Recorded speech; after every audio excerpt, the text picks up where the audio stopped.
고등학교의 수행평가는 이런 정량적 성격보다는 정성적 성격이 더 중요한 것이라고 이해하시면 될 것 같아요. 정성적인 관점에서는 크게 중요한 수행평가는 아니라는 것이에요.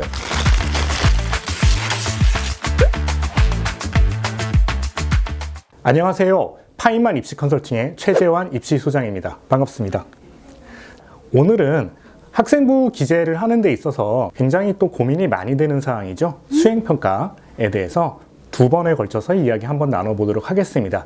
수행평가가 어떤 점에서 중요하고 또 어디에 어떻게 집중해야 되는지를 좀 집중적으로 살펴보도록 하겠습니다. 수행평가의 구조는 두 가지로 이루어져 있어요. 잘 알고 있는 바대로 정량적 성격이 있습니다. 내신 성적, 점수에 반영된다는 점에서 정량적 성격을 가지고 있지만 수행평가가 이런 정량적 성격만 가지고 있는 것은 아니에요. 정성적 성격도 함께 가지고 있습니다.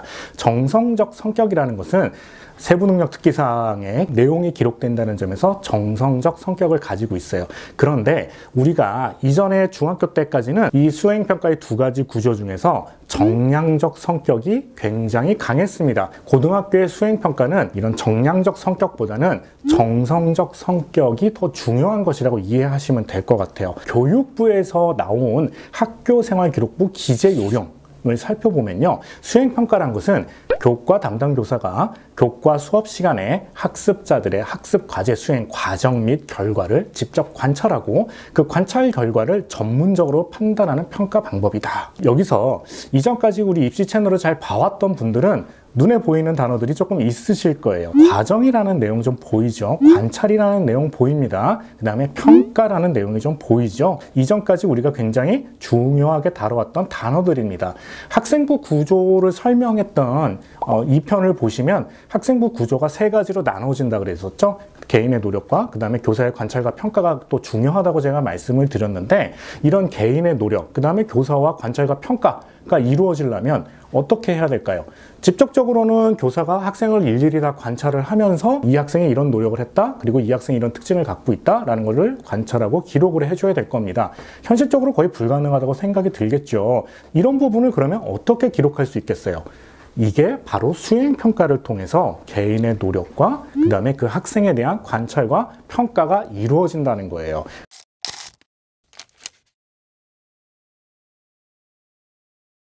학교생활기록부에 기재할 수 있는 내용들이 5가지로 정해져 있는데, 동료평가서, 자기평가서, 수업 산출물, 소감문, 독후감이에요. 여기서 수업 산출물이라는 건 뭘까요? 수행평가 결과물을 얘기하는 것이겠죠. 그렇기 때문에 이런 자신의 역량이라든가 탐구 과정을 드러내기 위해서 수행평가라는 것이 굉장히 중요하다라는 걸 이해하는 게 필요합니다. 여기서 제가 이런 걸 말씀드리는 게 정량적인 성격에서 감점이 안 되면 된다, 혹은 수행평가 만점을 맞았다, 이런 게 중요하다는 의미로 말씀드리는 것은 아니라는 걸 이해하셨겠죠. 정량적 평가 외에도 고등학생은 수행 중에서 정성평가가 될 수 있는 부분에 힘을 써야 된다는 것이 굉장히 중요한 포인트라고 보시면 될 것 같아요. 교육부에서 나온 고등학교 학생평가 토파보기라는 자료에 보면 수행평가의 유형에 대해서 나오고 있습니다. 서술, 논술형, 구술, 발표, 토의, 토론, 프로젝트, 실험, 실습, 포트폴리오. 여기서 이제 집중해봐야 될 거는 뭐겠어요? 어떤 유형의 과제에서 내 정성적 역량을 잘 드러낼 수 있을 것이냐, 여기에 집중을 해야겠죠. 우리가 이 각각의 유형의 성격을 조금 분류를 해보면 가장 흔하게 보이는 수행평가 유형 중에 하나가 퀴즈형 수행평가예요. 예를 들어 보면 단답형, 서술형 포함해서 한 15개 정도의 문제를 낸다, 이런 식의 수행평가인데, 이거는 성격을 보시면 알겠지만 어디까지나 변별을 위한 점수 산출이라는 것을 바로 알 수 있겠죠. 그리고 개별 활동보다는 공통 활동 위주 성격을 갖고 있습니다. 학생부에 기록이 됐을 때도 수업 시간에 이러저러한 내용을 했다라는 식으로 기재될 가능성이 큽니다.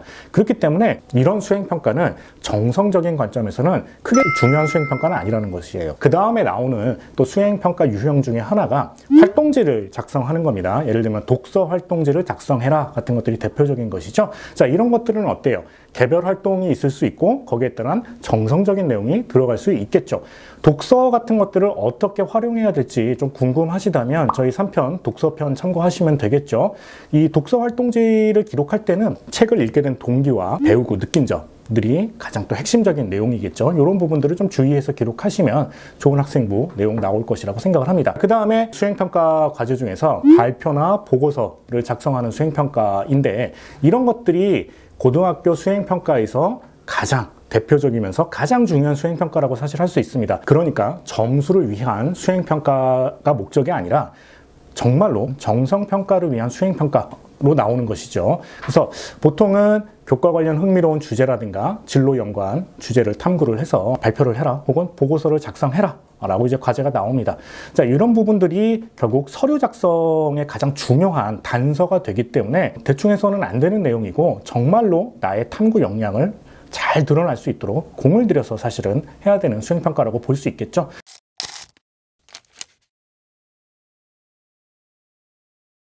자, 오늘은 수행평가의 목적이 무엇이고 수행평가가 어떤 점에서 중요한지, 그리고 어떤 유형의 수행평가에 더 집중해야 되는지 내용들을 좀 살펴보았는데요. 이렇게 학생부 기재의 핵심이자 시작은 바로 수행평가입니다. 이 내용을 명심하셔가지고 나오는 수행평가들 잘 대응하셔가지고 좋은 학생부 만드셨으면 좋겠습니다. 자, 여기서 마치도록 하겠습니다. 감사합니다.